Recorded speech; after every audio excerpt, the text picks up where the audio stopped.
Hey guys, what is going on? My name is Frostify, and today we are going to be talking about the best Photoshop shortcuts every graphic designer should know. I will go through and show examples of each shortcut and also explain why they are very efficient to use while you are making designs. Before we get into the video, I just wanted to thank you guys so much for 500 subscribers. It means the absolute world to me. And like I said in the last video, I am super excited to be back making YouTube content for you guys. So without further ado, I hope you guys enjoy the video and let's get right into it.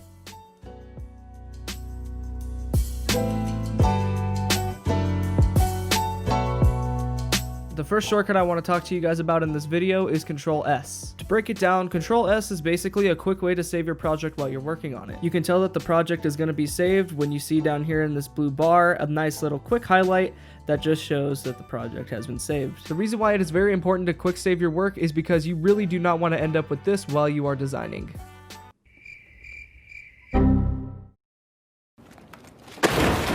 If you're confused about if your file is saved or not, you could always look in the upper left-hand corner. There will be a star next to your file name if it is not saved. However, if it is in fact saved, the star will disappear.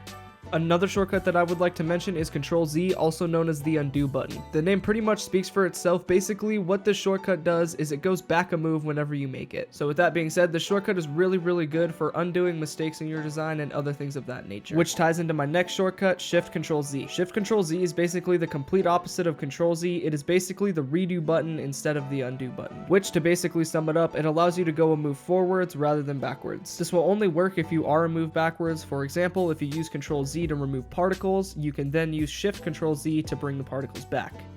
Next shortcuts I'm going to be talking about is Ctrl Alt right click and also the bracket keys. Both of these shortcuts are used to resize the brush in Adobe Photoshop. Both of these are extremely useful as it helps you and saves you from going up into the upper tab and doing it manually. As for the Ctrl Alt right click, you basically press Ctrl Alt right click on your mouse and then you drag left and right from your mouse and it will size up your brush. Of course, whether or not your brush increases or decreases, this all depends on which direction you drag your mouse and other things like that. The bracket keys are a way better representation of what you personally want your brush size to be, considering it starts off in increments of 50 and then moves up to 100. The bracket keys are a more accurate way of measuring your brush size, while Ctrl Alt right click is more of an estimated guess.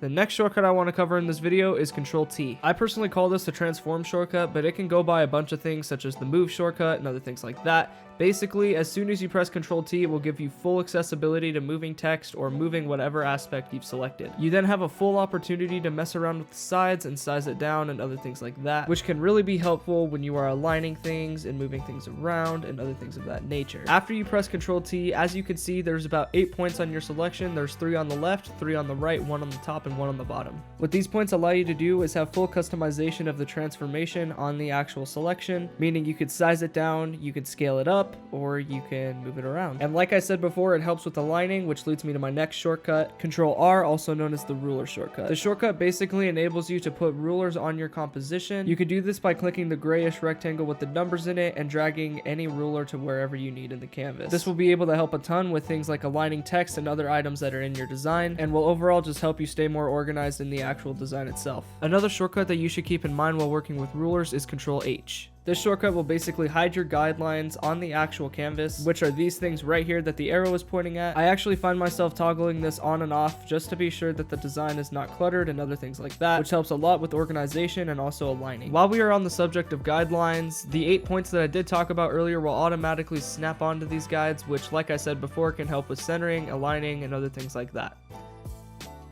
Our last 2 shortcuts of this video are going to be Alt Delete and Control Delete. These 2 shortcuts will automatically fill your design with the foreground and background color. If you're confused of what a foreground and background color is in Photoshop, look over to the left here. On your actual toolbar, you can see where the white color is, that is the foreground, and the black is in fact the background color. Now, depending on which one you use, it will determine the fill and the backing color of your actual design when you fill it. I find the shortcut useful when I am actually doing simplistic designs and I need just a solid color for mapping or laying out or anything like that.